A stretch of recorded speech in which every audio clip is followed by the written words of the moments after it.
बात सुनो।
तत्वज्ञानी दूसरे अल्पज्ञ से कहता है, एक काम की बात सुन। ये अल्पज्ञ कौन है, तत्वज्ञ कौन है, पहले समझ लीजिए। तत्वज्ञ है आत्मा, अल्पज्ञ है मन। आत्मा मन से कहता है, अरे मन, एक काम की बात सुन। ये मन सुनता भी, सूंघता भी है, रस भी लेता है, स्पर्श भी करता है, देखता भी है, सोचता भी है, निश्चय भी करता है। प्रत्येक कर्म का कर्ता केवल मन ही है। ये बात आप लोगों को बहुत बार विस्तार पूर्वक समझाई गई है और यह बात सबसे इंपॉर्टेंट भी है, तो कभी न भूलेंगे आप लोग। प्रत्येक कर्म का कर्ता केवल मन ही है। आप लोग जो कुछ देखकर अनदेखा कर देते हैं, जो कुछ सुनकर अनसुना कर देते हैं, उसके विषय में आप लोग ही व्यवहार में कहा करते हैं, आपने मेरी सुनी नहीं। सुना तो था। क्या सुना था? यही कि आपने मुझसे 1,00,000 रुपए मांगा था, तो आपने दिया नहीं। हाँ, दिया नहीं, सुना तो था। तो फिर आपने क्या सुना? सुना का मतलब माना। अगर नहीं माना तो क्या सुना? जिस प्रकार आप लोग आज यहाँ अवध में बैठे हुए हैं, इसी प्रकार अनंत बार अवध अथवा वृंदावन में आप बैठ चुके हैं, अनंत बार। और जिस प्रकार आज आप इस कृपालु की बात सुन रहे हैं, ऐसे ही अनंत बार आप अनंत कृपालुओं की बात सुन चुके हैं। लेकिन कान ने सुना है, मन ने नहीं सुना, अर्थात माना नहीं। तो जब तक कोई बात मानी न जाए, तब तक वो जानी गई है, समझी गई है, ये बात गलत है। यदि कोई व्यक्ति किसी बात को समझ ले तो मान लेगा, और अगर नहीं मानता और कहता है मैं समझता हूं, तो उससे बड़ा कोई नासमझ नहीं हो सकता। एक तो नहीं जानता इसलिए नासमझ है, और एक को ज्ञान मिला फिर भी नासमझ है। अब जिसको ज्ञान मिला और फिर भी नासमझ है, उसका कोई इलाज नहीं हो सकता। उसके लिए हमारे आचार्य लोग कहते हैं, फूलई फलई नबेद यदप सुधा बरसहि जलद, मूरख हृदय न चेत यदि गुरु मिलई बिरंच सम। आदि जगत गुरु यदि ब्रह्मा भी मिल जाए किसी को आचार्य के रूप में, तो भी उसका कल्याण नहीं हो सकता, ऐसा आचार्यों ने कहा। मैं ऐसा नहीं मानता। होगा, देर में होगा, होगा, ऐसा नहीं है कि होगा ही नहीं। 1000 बार नहीं सुनेगा, नहीं मानेगा, 1,00,000 बार कहने पर नहीं मानेगा, 1 करोड़ बार कहने पर नहीं मानेगा, एक दिन मानना पड़ेगा।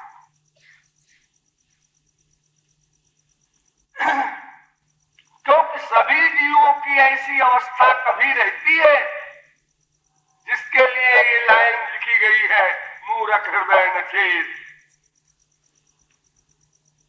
अरे मूर्ख शब्द का अर्थ यहाँ पर ये नहीं है कि नहीं समझता। मूर्ख का मतलब है कि समझ करके भी नहीं करता, ऐसा मूर्ख है। न समझे और न करे ये कोई आश्चर्य नहीं, किंतु समझ कर भी न करे तो फिर कब करेगा और कैसे आशा की जाए? उसको बार बार सुनाना होगा। आवृत्ति रसकृत उपदेशात्, बार बार उपदेश सुनने से, बार बार उसका अभ्यास होने पर एक दिन उसको सरेंडर करना पड़ेगा, मानना पड़ेगा।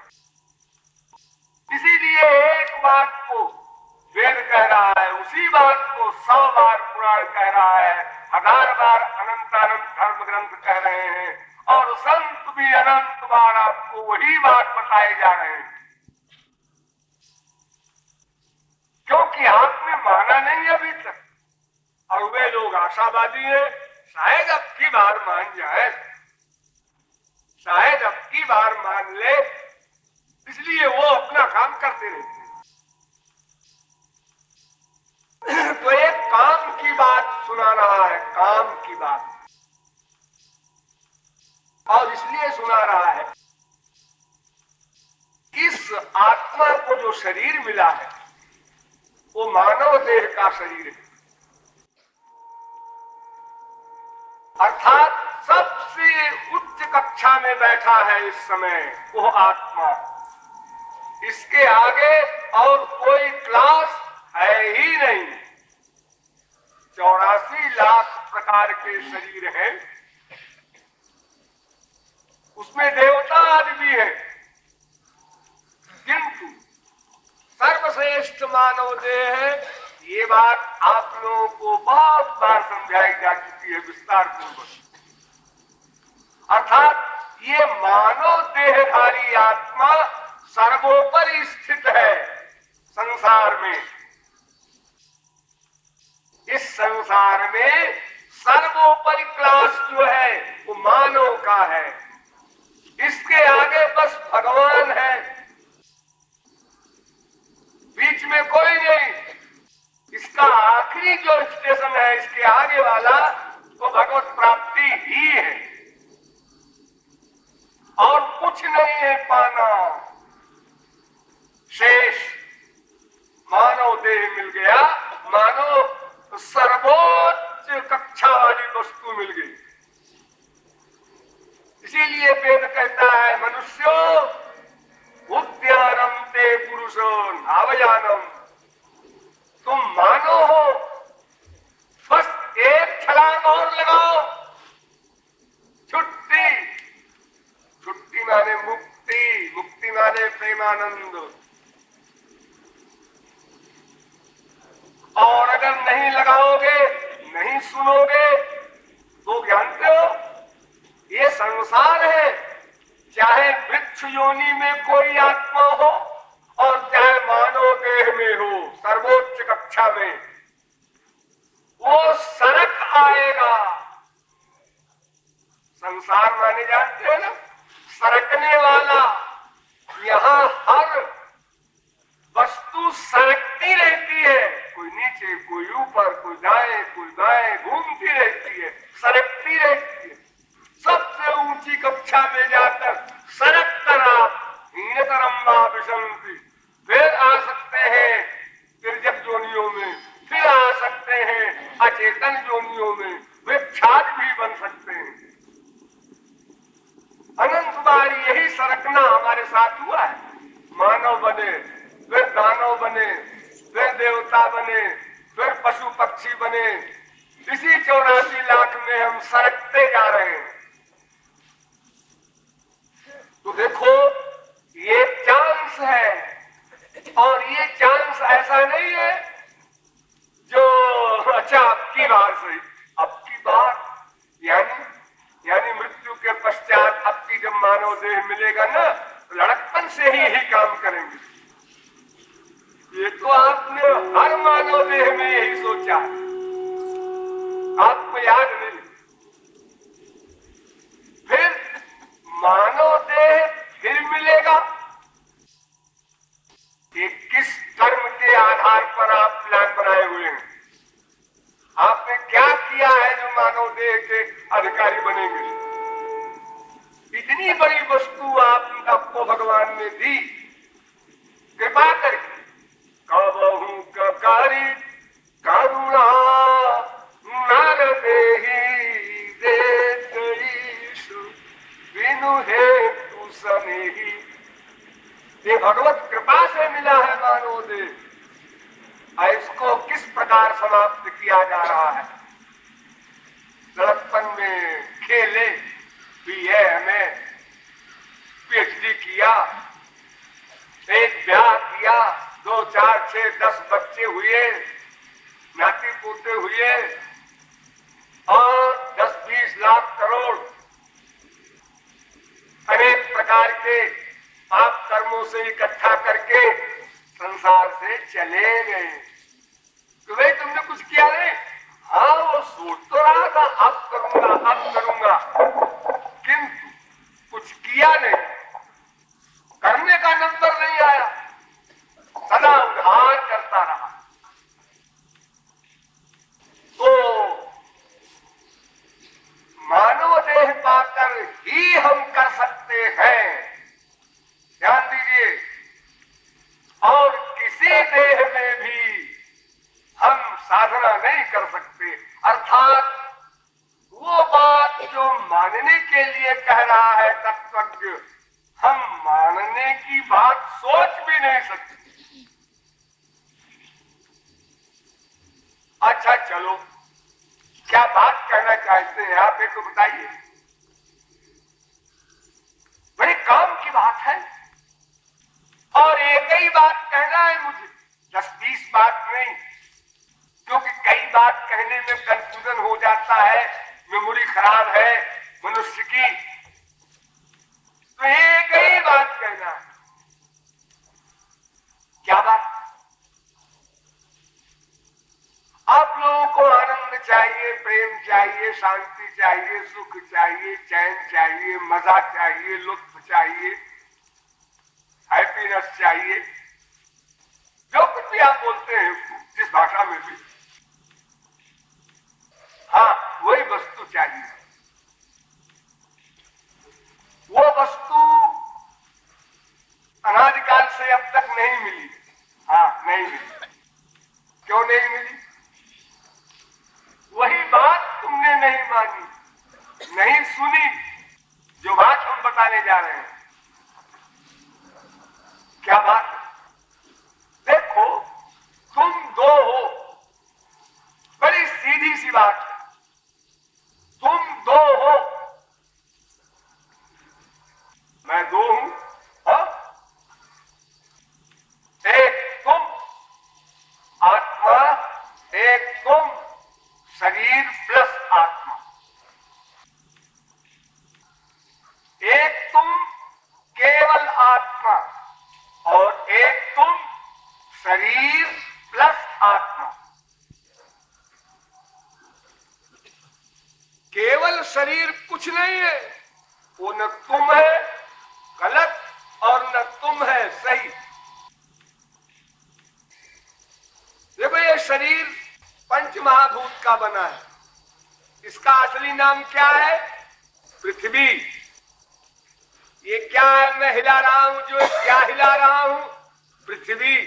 क्या हिला रहा हूं? जल। क्या हिला रहा हूं? तेज। क्या हिला रहा हूं? वायु। क्या हिला रहा हूं? आकाश। अजी ये तो हाथ है। हाथ पैर ये सब जो नाम आपने रखे हैं, ये वो पंच महाभूत का जब मानव देह बन गया और उसमें आत्मा अध्यस्त हो गया, तब उसको आप लोग बोलते हैं मनुष्य का हाथ है, पशु का हाथ है, पक्षी का हाथ है। तो ये शरीर प्लस आत्मा, एक तो ये है तुम और एक केवल आत्मा है तुम। तो जब शरीर और प्लस आत्मा है तुम, तो इसमें कुछ अंतर होगा। हाँ, सीधा सा अंतर है। एक तुम हो, एक तुम्हारा शरीर। इतना बड़ा अंतर संबंध कारक। तुम, तुम्हारा शरीर। तुम किसका सुख चाहते हो? अपना या अपने का?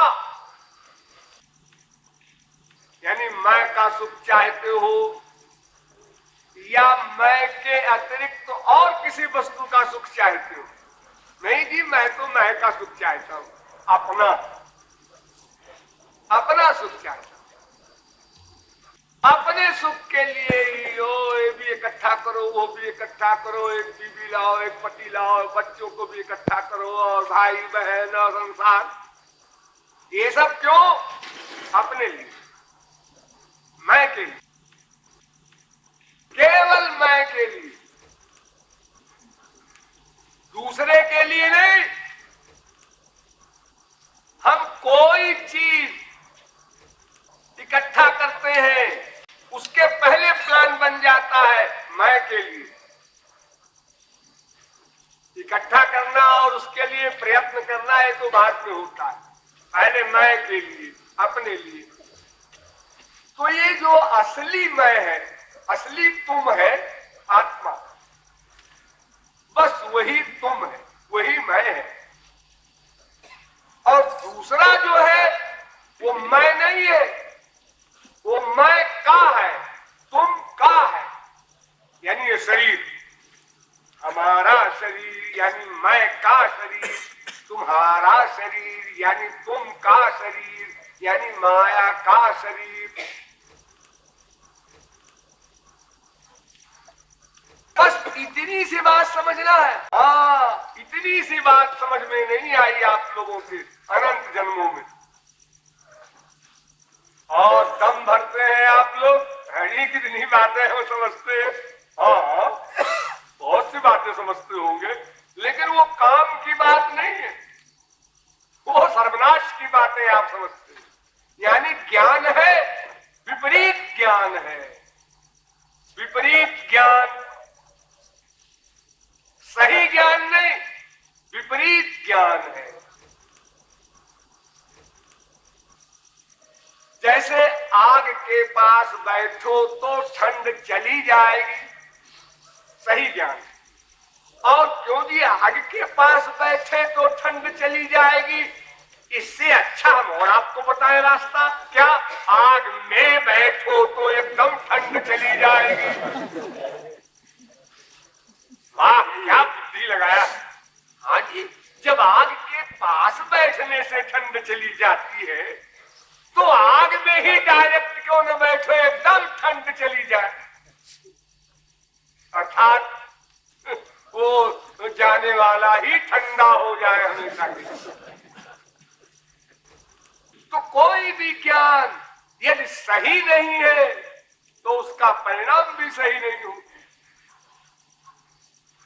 तो अभी तक हम लोगों ने केवल एक बात नहीं समझी कि मैं आत्मा हूं या शरीर हूं।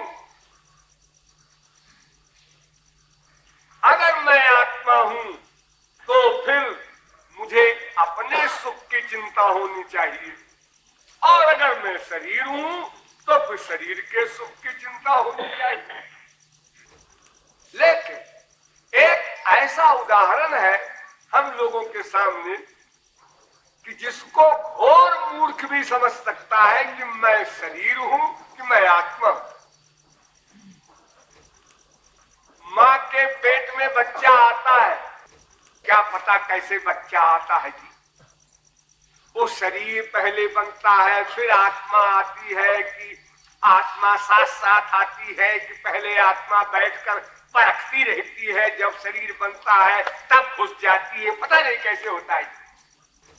हम लोग नहीं जानते इस बात को। पैदा हुआ तो हम जानते हैं कि हाँ शरीर भी है और चैतन्य भी है, आत्मा भी, ठीक। लेकिन जब कोई मरता है, इसको आप लोग मौत कहते हैं, शरीर छोड़ना कहते हैं, उस समय क्या होता है? उस समय सबको अनुभव होता है आत्मा कोई और वस्तु है। वो आज निकल गई तो हाथ भी गया, पैर भी गया, आंख नाक कान भी गया, मन बुद्धि भी गए, सब चले गए, और शरीर है। और हम लोग कहते हैं ओ मिट्टी में गए थे, मिट्टी में। आज पड़ोसी की मिट्टी में गए थे। वो पड़ोसी नहीं था, नहीं, पड़ोसी तो 4 बजे मर गया था रात को, हम उसकी मिट्टी में गए थे दिन को 12 बजे। इसका मतलब आपको एक ज्ञान है, हाँ क्यों नहीं है? आत्मा चला गया तो फिर ये मिट्टी, पंच महाभूत अपने अपने भाग में मिल जाएंगे, 2 दिन 4 दिन 10 दिन 20 दिन में, महीने 2 महीने में सही, सब मिल जाएंगे। तो देखो मृत्यु एक ऐसा प्रमाण है कि आप सब लोग जानते हैं कि मैं आत्मा हूं, शरीर नहीं हूं। आत्मा के रहते हुए ही यह शरीर कहलाता है। बड़ा रुआब है इसका। हाँ ये सम्राट है, ये इंद्र है, ये कुबेर है, ये यमराज है, ये बड़ा पहलवान है, बड़ा रूपवान है, बड़ा गुणवान है, बड़ा बुद्धिमान है। ये इतने सारे वाहन आप लोग लगाए घूमते हैं, अहंकार में झूमते रहते हैं, ये सब आत्मा के कारण है। आत्मा गया सब 0/100। तो फिर ये ज्ञान क्यों नहीं हुआ अनादिकाल से अब तक कि हम आत्मा ही है, शरीर नहीं? क्योंकि अगर ये ज्ञान एक बार भी कभी हो जाए, एक बार भी कभी हो जाए, तो संसार के सब नाते रिश्ते 0, अनंत वैभव 0, अनंत स्त्री पति बाप बेटे सब 0, क्योंकि ये सब शरीर से संबद्ध है और हम आत्मा है। हमारा इनसे कोई संबंध ही नहीं है, कोई मतलब ही नहीं है। जैसे कोई किसी का लड़का सीरियस बीमार हो तो वो डॉक्टर के पास जाता है। डॉक्टर का मकान 1 मील दूर है, तो 1 मील दूर पहुंचने में तमाम रास्ते में उसको सामान मिले, दुकानें मिली, बहुत सी चीजें मिली, लेकिन वो सबको देखते हुए भी कहीं रुकता नहीं, कहीं उसका अटैचमेंट नहीं होता। यहां तक कि उसका बहुत दिनों का बिछड़ा हुआ मित्र भी अगर मिल जाए, इंग्लैंड अमेरिका से लौटा हुआ, और बड़े जोर से हेलो करे, जी मैं जरा अभी फिर मिलूंगा आपसे, मैं बड़ा जरूरी काम से जा रहा हूं।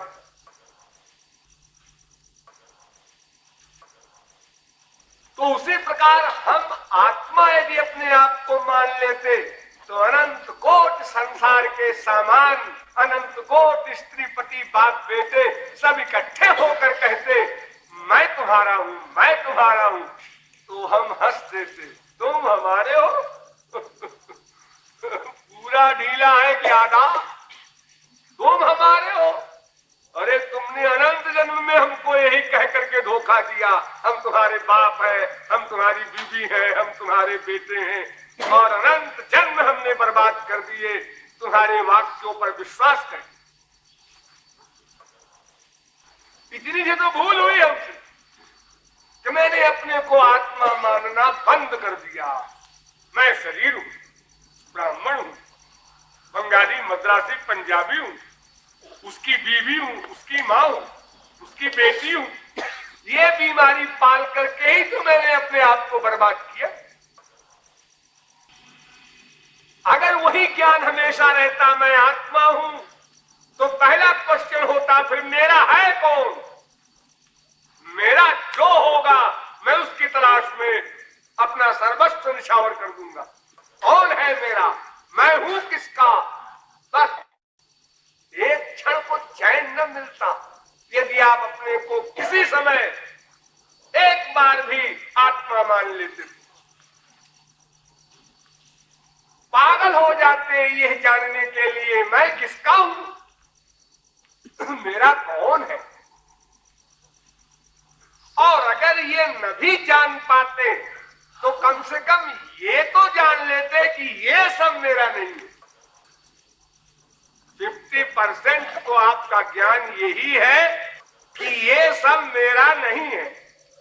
इतना आप जान ले, अगर ये सब मेरा नहीं है 50% भगवत प्राप्ति आपको हो चुकी, 50% मंजिल आप तय कर चुके, यानी संसार से 100% डिटैचमेंट हो गया, राग द्वेष रहित उदासीन हो गए, आप शांत हो गए।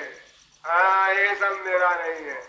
अब इसमें कुछ प्लस हुआ, कुछ माइनस हुआ, कोई लाभ हुआ, कुछ हानि हुई, कहीं जीवन हुआ, कहीं मरण हुआ, कहीं यश हुआ, कहीं अपयश हुआ, ये नेगेटिव पॉजिटिव होते जा रहे हैं संसार में, और आप देख रहे हैं ये हमारा है ही नहीं, हुआ करे भला। बाप मर गया ठीक है, माँ मर गई, बेटा मर गया, धन लुट गया, आ गया, लेकिन ये हमारा जब है ही नहीं है। देखो हमारे पड़ोसी का बाप बेटा मरा करता है, हमारे मोहल्ले के कितने लखपति करोड़पति कंगाल होते हैं, फिर करोड़पति होते रहते हैं, हम सुनते रहते हैं। क्या हुआ? हाँ, सत्ता में हार गया सब, जा और सत्ता खेल लो। वो आज बन गया, अच्छा भाई भाग गए अपने। बताओ अपन से क्या मतलब? अपना न लॉस हो रहा है न मुनाफा हो रहा है, हमें क्या चिंता? क्यों टेंशन हो, क्यों अटैचमेंट की बीमारी पाले? वो हमारा नहीं। तो जिस दिन आपको ये ज्ञान हो जाए कि मैं आत्मा हूं, उसी दिन संपूर्ण विश्व से आपका राग द्वेष समाप्त हो जाएगा। ये प्रमाण। अगर ये नहीं हुआ तो फिर आपको एक ज्ञान भी नहीं हुआ कि मैं आत्मा ही हूं। अभी आपने भी लगा रखा है, अर्थात कभी कभी तो आप समझते हैं मैं आत्मा हूं, और कभी कभी समझते हैं नहीं मैं उसका बाप हूं, उसकी बीवी हूं। ये दुविधा में पड़े हैं आप, डाउट है आपको।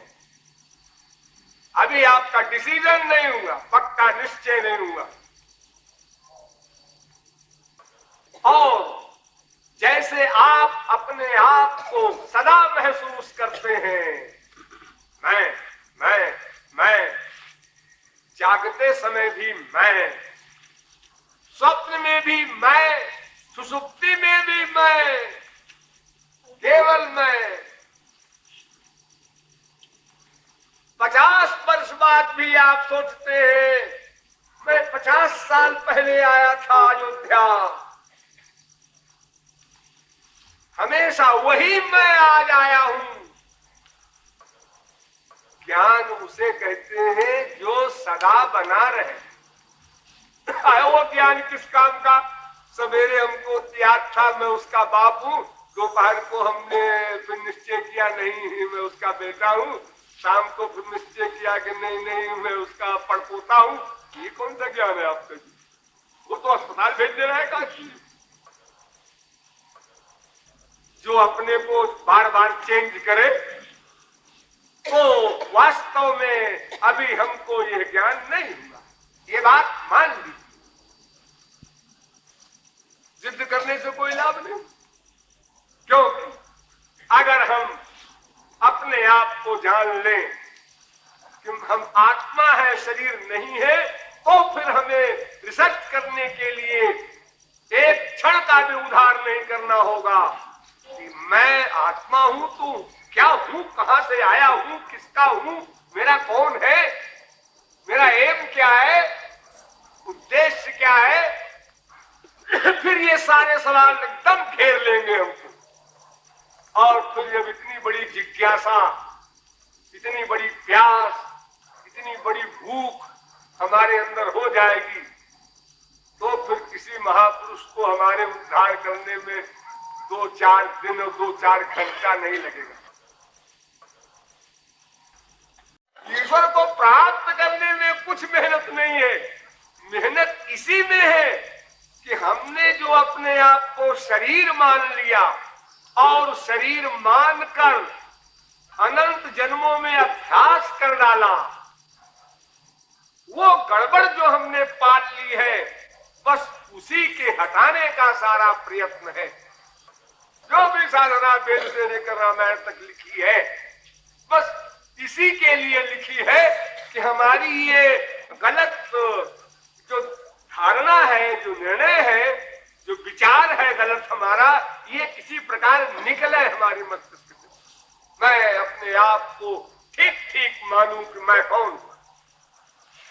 अब जब मैं को आत्मा मान लेगा तो फिर खोज करेगा आत्मा किसकी है? परमात्मा की। परमात्मा कौन है? रामकृष्ण। और मैं उनका क्या हूं? मैं उनका क्या हूं? वे हमारे सब कुछ हैं, इसलिए मैं भी उनका सब कुछ हूं। सीधी सीधी। वे हमारे सब कुछ हैं, मैं उनका सब कुछ हूं। भगवान श्री कृष्ण ने वेद व्यास के शब्दों में कहा था, गोप्य किम में भवंति न। गोपियां हमारी क्या नहीं है? सहाया गुरवः शिष्या भुजिष्या बांधवा स्त्रियः। आप लोगों को सुनकर आश्चर्य होगा, कोई गुरु अपने शिष्य से कहे कि तुम हमारे गुरु हो, ऐसा कोई बोलेगा? भगवान कह रहे हैं गोपियों से कि तुम मेरी गुरु भी हो और तुम मेरी शिष्याएं भी हो। गुरवः और शिष्या एक साथ दोनों शब्द रखे हैं वेद व्यास। तुम मेरी गुरु भी हो, तुम मेरी शिष्य भी हो, तुम मेरी सहायक हो और मैं तुम्हारा सहायक हूं। अरे तुम मेरी क्या नहीं हो? और यही बात भक्त भगवान से कहता है कि तुमेव सर्वम मम देव देव। तुम क्या नहीं हो हमारे? दाता माता पितामह सब कुछ हो तुम। गतिर्भर्ता प्रभु साक्षी निवासा शरणम सुहृद प्रभव प्रलय स्थानम सब कुछ हो तुम हमारे।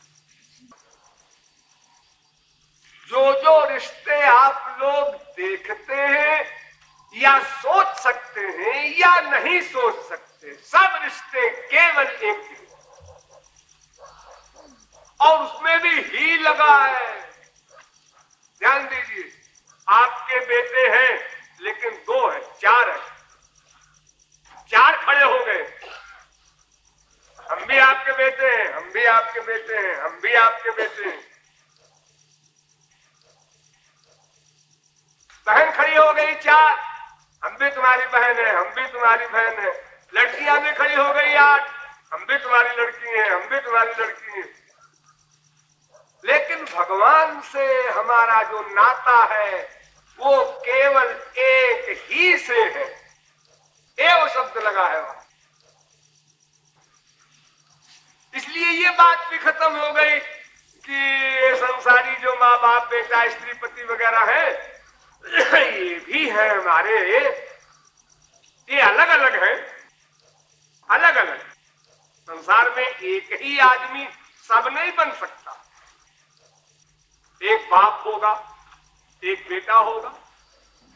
अब कोई कहे कि बेटा बाप हो जाए कल को, ये कैसे होगा? असंभव, लोग हंसेंगे। लेकिन भगवान हमारा बाप भी है, बेटा भी है। और हम लोग कीर्तन करते हैं रोज, दशरथ नंदन यशोदा नंदन नंद नंदन, चिल्ला चिल्ला करके डंके की चोट पर शास्त्रों वेदों के वाक्यों के द्वारा प्रमाणित शब्द। ऐसा नहीं कि ये दुनिया वालों ने नाम रख दिया होगा, वो तो सबका बाप है, वो भला किसका बेटा है? सब कुछ है। स्वम स्त्री, स्वम कुमार, स्वम कुमार, उतवा कुमारी, सब कुछ। और जो कुछ आपने नहीं पढ़ा हो वो भी है। 10, 20, 50, 100, 200, 1000, 2000, लाख, 2 लाख किताब पढ़ी होगी आपने। ये किताब क्या लिखेगी? भगवान का हर विषय अनंत मात्रा का है। किताब तो एक लिमिटेड चीज है। एक भागवत बनाया वेद व्यास ने, बड़ा भारी पोथा, उसमें एक छोटा सा प्रकरण रखा महाराज का, वो भी सुखदेव के अंड-बंड क्वेश्चन करने पर खत्म कर दिया वही का वही। तो आप भागवत में क्या पढ़ेंगे? कहाँ लिखा है भागवत में? भागवत में तो रास कुछ लिखा ही नहीं है। भूमिका बांधा, केवल भूमिका बांधने में ही वो खत्म भी हो गया। और अगर लिखे भी कोई महापुरुष तो अनंत काल तक भी लिखे तो वर्तमान काल का लिख सकता है, लेकिन भूतकाल में जो अनंत लीलाएं हो चुकी हैं उनको कब लिखेगा? और एक ब्रह्मांड की बात नहीं, अनंत ब्रह्मांड में अनंत अवतार हो रहे हैं और सब ब्रह्मांडों में अलग अलग लीलाएं हो रही हैं और अनंत लीलाएं हो चुकी हैं। कौन लिखेगा? कौन बोलेगा? कौन सुनेगा? कौन पढ़ेगा? कौन समझेगा? सब असंभव। इसलिए यदि हम अपने आप को आत्मा मान लेंगे कभी, तो ये भी मानना पड़ेगा हमको कि वही हमारा सब कुछ है, ये हमारा कुछ नहीं है। बस यही 2 चीज है, ये हमारा नहीं है, वो हमारा है। इसमें थोड़ा सा करेक्शन करना है। ये हमारा नहीं है, ये तो ठीक है, लेकिन वही हमारा है, ये करेक्शन करना है। वही हमारा है, बस ही लगाने की बात है। इसी ही के न लगाने से हम 84 लाख में अनादिकाल से चक्कर काट रहे हैं। अरे ही लगा दो, लगाएंगे लगाएंगे, देखो जल्दी न करो, लगाएंगे लगाएंगे। एक ही लगाने के पीछे इतना कष्ट भोग रहा है 84 लाख योनियों में, और हर एक के आगे झोली फैला फैला करके भीख मांग रहा है। मेरी माँ प्यार दे दे, आनंद दे दे, पिताजी, मेम साहब, पति देव आनंद दे दो। अरे वो क्या दे देगा, स्वयं भिखारी है बेचारा। अरे वो देना भी चाहे तो कैसे दे, उसके बाद है ही नहीं, वो तुमसे आशा कर रहा है तुम आनंद दे दो। वो कहता है नहीं, तुम्हारे पास है, तुम दे दो। कितना बड़ा अज्ञान! जानबूझ करके हम लोग किस प्रकार बर्बाद हो रहे हैं। तो इसीलिए हमारे शास्त्रों वेदों में दो विरोधी बात सामने आ गई। एक बात तो ये कि कहीं कहीं तो लिखा है कि सब कामनाओं को छोड़कर भगवान की भक्ति करो। ध्यान दो, सब कामनाओं को छोड़कर, अर्थात ये हमारा नहीं है 100% डिसीजन हो जाए, तब मन खाली हो, तब मन बुद्धि ये जिज्ञासा प्रकट करे कि ये हमारा नहीं तो फिर कौन हमारा। तब उसको गुरु बतावे वो तुम्हारा। ठीक है, उधर ममता हो जाए, प्यार हो जाए, इमीडिएटली हो जाए। एक दिन, 2 दिन, 1 साल, 2 साल की आवश्यकता नहीं। अर्थात यदि कामनाओं का त्याग हो जाए तो भगवान में मन लगाने के लिए हमको चांस मिल जाए। मन खाली हो जाए तब तो लगाओ कहीं। और इसी आधार पर हमारे शास्त्र बड़े जोर से बोलते हैं, यदा सर्वे प्रमुच्यन्ते कामा ये हृदयस्थिता अथ मर्त्यो मृत्यो भवत्यत्र ब्रह्म समश्नुते। ध्यान दीजिए, यदि ये है हमारा नहीं है, ये निश्चय हो जाए तो वो अमृत हो जाए, ब्रह्म हो जाए। वेद व्यास कहते हैं भगवत्वाय कल्पते, वो भगवान हो जाए। और सुनो, भगवान बन जाए अगर कोई यह जान ले कि ये हमारा नहीं है, ये मान ले ये हमारा नहीं है, ये शरीर संबंधी है और मैं शरीर नहीं हूं, इसलिए ये हमारा नहीं।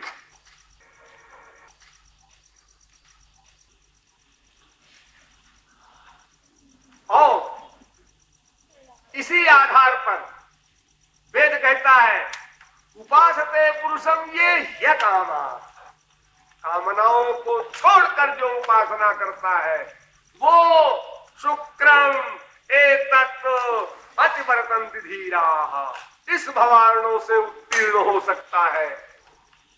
कामनाओं को छोड़ दो, भजिए राम सब काम विहाई, कामनाओं को छोड़ दो।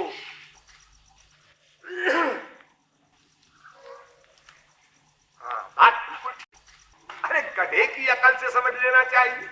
एक मन है, उसमें गलत कामनाएं या गलत समझ या गलत ज्ञान या नासमझी भर गई है। उस नासमझी को निकालो तो समझ भर जाए। एक बर्तन है, उसमें कोई चीज भरी है, दूसरी चीज के लिए जगह नहीं है, उस चीज को बाहर फेंको तब कोई चीज दूसरी डाली जाएगी। सीधी सी बात, शास्त्र में ठीक तो कहते हैं। लेकिन ये हमारा नहीं है, ये है नासमझी जाए कैसे? ये हमारा नहीं है, ये ज्ञान कैसे हो? ज्ञान कैसे हो? अरे समझ तो रहे हैं आप लोग, ज्ञान तो हो गया होगा आप लोग। हो तो गया है लेकिन वो फिर गड़बड़ हो जाता है। हाँ, देख कुछ अजीबो गरीब बीमारी है। ज्ञान हो गया, समझ में आ गई बात, और फिर आप लोगों की समझ में तो ये हमारे इस बोलने के पहले से आ गई। क्यों? इसलिए कि आप लोग अपना अपना घर छोड़ करके यहां आए।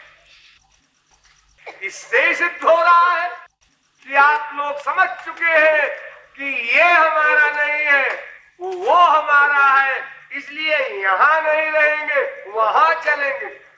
अरे भले ही 3 दिन के लिए ज्ञान हो, है तो अन्यथा आपके बहुत से साथी नहीं आए, सब जानते बूझते हुए भी नहीं आ सके। वो जरा ऐसा है कि जरा बेटा बीमार है। अरे बीमार तो नहीं है, उसका इम्तिहान चल रहा है, तो तुम इम्तिहान देने जाओगे? नहीं, जरा उसको देखेंगे भालेंगे। देखोगे भालोगे, कोई न कोई बहाना। तो ये हमारा जो ज्ञान है टिकाऊ नहीं है। तो जब ज्ञान टिकाऊ नहीं है तो फिर ये कामनाएं चली जाए तब भगवान की उपासना हो, ये बात तो जमती नहीं। कामना कैसे जाएगी? कामना की जननी केवल एक है, आनंद की भूख। ध्यान दीजिए, कामना की आदि जननी आनंद की भूख। आनंद की भूख चली जाए तो कामना चली जाए। अगर आनंद की भूख है तो फिर वही तो कामना है। और कामना है क्या हमारे अंदर? स्त्री की, पति की, बाप की, बेटे की, धन दौलत की? नहीं, ये कोई कामना नहीं। आनंद की भूख है। इसी आनंद की कामना के लिए नासमझी से हम इन सबको अपना माने हुए हैं, गले लगाए हुए हैं। केवल अपने आनंद के लिए मैं बार बार आप लोगों को यही पर ला रहा हूं कि हम अपने आनंद के ही लिए, वही एक कामना है जिसके लिए हमने अनंत जन्म खोए हैं, और कोई रीजन नहीं। बीच की तमाम बातें हुआ करें, लेकिन जो मेन कारण है कामनाओं के बनने का वो यही है कि हमारी आनंद की भूख नेचुरल है, स्वाभाविक है। उसे कोई नहीं मिटा सका, न मिटा सकेगा। और जब तक वो रहेगी तब तक कामना बनाना भी हमारा नेचर है, उसे भी कोई नहीं मिटा सकता। भले ही हम भिन्न भिन्न कामना बनावे, हम रसगुल्ला नहीं खाएंगे, गुलाब जामुन खाएंगे। अच्छा चलो गुलाब जामुन भी छोड़ दिया, बर्फी खाएंगे। अरे तुम डायबिटीज के मरीज हो, कोई भी मिठाई खाओगे तो मरोगे। मिठाई बदलने से काम नहीं चलेगा। मेरी माँ खराब है, मेरा बाप खराब है, मेरा बेटा खराब है? और बाकी के माँ बाप बेटे वो खराब नहीं होंगे? नहीं होंगे। किस लिए खराब है? हमको आनंद नहीं दिया, प्रेम नहीं दिया। अरे मूर्ख, वो क्या देगा? उसके पास है ही नहीं। वो तो तुमसे आशा कर रहा है, तुम उसे दे दो आनंद, तुम दे दो प्रेम। तो ये ज्ञान कि कामनाओं को छोड़ दिया जाए, ये बुद्धि में नहीं समा रहा है। कैसे छोड़ दिया जाए? अनंत बार सुन चुके, काम छोड़ो, क्रोध छोड़ो, लोभ छोड़ो, मोह छोड़ो, ईर्ष्या छोड़ो। और हमारे यहाँ, हमारे इंडिया में तो ऐसे ऐसे दम्भी बाबा प्रकट हो रहे हैं कि वो अपने यहाँ रजिस्टर रखते हैं और जिसके कान फूंक का चेला बनाते हैं उससे कहते हैं साइन करो तुमने एक चीज छोड़ा, काम छोड़ा, क्रोध छोड़ा, लोभ छोड़ा, और वो साइन करता है, जाओ क्रोध छोड़ा। छूटा? अरे छूटा उठा नहीं, गुरुजी ने कहा साइन कर दो, कर दिया। अब गुरुजी की आज्ञा कैसे टाल? तो गुरुजी की जो आज्ञा रजिस्टर पर साइन करने की हुई है, तो तुम्हारे मूर्खानंद गुरुजी ने तुमको ये नहीं पता है कि वो भीतर से क्रोध का त्याग करना है या रजिस्टर पर लिख देना है? इतनी गड़बड़ चल रही है हमारे विश्व में।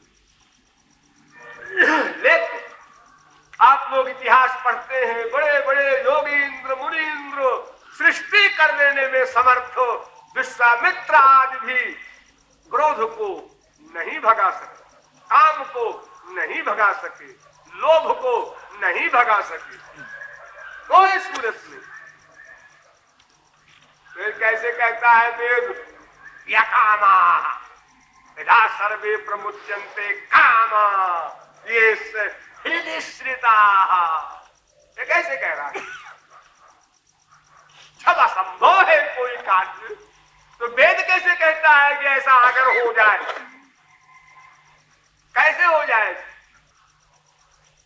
अच्छा जी, अगर असंभव है तो फिर तुम मानते नहीं हो यहाँ किसी को आनंद मिला होगा? मिला है, मिला कैसे मिला होगा? अरे भगवान में जिसका मन लग गया उसकी कामना गई, बस इस तरकीब है। यानी उपासना करने से कामना जाती है,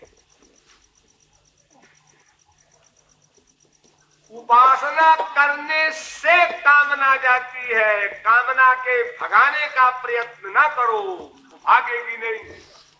उपासना करो, बस कामना चली जाए। उपासना किससे करें? तो मन से करना है, जो कुछ भी करना है मन से करना है। तो मन से उपासना करें और मन में संसार की उपासना हो रही है और मन से तुम भगवान की उपासना बताते हो, तो ये दो विरोधी बातें कैसे होगी? मन में तो संसार का अटैचमेंट दृढ़ है, मन बुद्धि का ये डिसीजन भी दृढ़ है कि संसार में सुख है अवश्य है। मेरी मम्मी खराब है, मेरी बीवी खराब है, मेरा मकान खराब है, मेरी एक चीज खराब है, लेकिन संसार में आनंद है, मिलेगा मिलेगा मिलेगा। ये जो आशावाद का हमारा रोग है, ये कैसे जाए? और ये नहीं जाए तो फिर मन खाली कैसे हो, और खाली न हो तो उपासना कैसे हो? तो अगर कामना रहेगी तो उपासना न हो, और उपासना करने चलेंगे तो कामना दबोच लेगी संसार की। अगर हमारा मन न्यूट्रल होता, न संसार में लगा है न भगवान में लगा है, अब कोई गुरुजी आवे और कहे देखो ये संसार तुम्हारा नहीं है, ठीक क्यों? इस कारण से, समझ गए, वो तुम्हारा है क्यों? इस रीजन से, समझ गए। इसलिए तुम्हें क्या करना है? अरे क्या करना है? क्या जो हमारा है उससे हम प्यार करेंगे। हो गया जी, करना और न क्या, हो गया प्यार, सुना और हो गया, सुना और हो गया।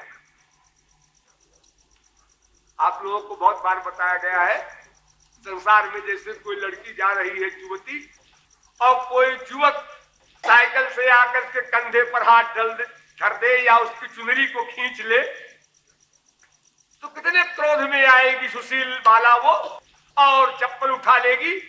लेकिन अगर उसकी सहेली कान में एक मंत्र बोल दे, इसी से तेरी सगाई हुई है, तो चप्पल नीचे हो गया, गुस्से की आंख प्यार में बदल गई, और वो देखने को परेशान है कि जिससे सगाई हुई है उसका मुख कैसा है, कान कैसा है, आंख कैसी है, नाक कैसी है। ये हो गया प्यार, सुना और प्यार हो गया। भले ही वो धोखा हो। एक तीसरी सखी आई, उसने कहा सगाई इससे नहीं हुई है बेवकूफ, फिर इसके भाई से हुई है। फिर वो प्यार खत्म हो गया। लेकिन खैर चप्पल अभी हाथ में नहीं आया क्योंकि देवर लगता है। देखो इतना इतना परिवर्तन केवल सुनने और बोध होने से हो रहा है। तो चूंकि हमारा मन उदासीन नहीं है, इसलिए ऐसा बोध हमको अनादिकाल से अब तक नहीं हुआ। अनंत बार संतों ने बताया, ग्रंथों ने बताया, लेकिन हमने सुना और कुछ देर बाद वो समाप्त हो गया। वो पुराना अभ्यास, अटैचमेंट जो तमाम जन्मों से चला आ रहा है, वो ममता, वो हमारी बुद्धि का निर्णय जो बड़ा पक्का प्रगाढ़ हो गया है, वो फिर हमको खींच के वहीं खड़ा कर देता। अरे कुछ भी हो, आखिर तो मेरा पति है, मेरी बीवी है, मेरा बाप है, फिर वहीं घूम के आ गया। फिर ये बात क्लियर है कि अगर विशेष ज्ञान है, बार बार सुन रहा है, तो जरा सा थप्पड़ भी लगा माँ बाप बेटा स्त्री पति का तो वैराग कर। हाँ, वो कृपालु ठीक कह रहे हैं। और जिसको अधिक अटैचमेंट है, उसको 10, 20, 50 चप्पल तो कुछ असर ही नहीं करता। कोई बड़ा सीरियस मामला हो तब उसकी आंख खुलती है। हाँ, तुम पीटे ही जा रहे हो, मैं बोल नहीं रहा हूं, तो अब उसको होश आया। जैसे कोई शराब थोड़ी सी पीता है, कोई ज्यादा पी लेता है, थोड़ा नशा है, किसी को ज्यादा नशा हो गया, उसी प्रकार हमारा सांसारिक अटैचमेंट सबका अलग अलग क्लास का है। तो हमारा यह ज्ञान कि कामनाओं को छोड़ दे, ये भी अज्ञान है। और यह ज्ञान कि भगवान की उपासना करो, कामना की परवाह न करो, कैसे न परवाह करें, उसी मन में तो कामना है। तो मन हो कहीं से उधार मिल जाएगी, इसको मरने दो। मन को संसार में जो मरी रहा है और बुद्धि का निश्चय ही है, तो एक मन और लाओ कहीं से उधार, उसको लगा दो भगवान में। ऐसा नहीं। और एक मन को दो तरफ लगाओ चलो, ये भी नहीं हो सकता। युगपत् ज्ञानानुत्पत्तिर मनसो लिंगम। एक समय में मन एक ही जगह अटैचमेंट कर सकता है, 10 जगह नहीं कर सकता। एक समय में जी मन न भय 10, 20, ये सब नहीं चलेगा। तो फिर समस्या कैसे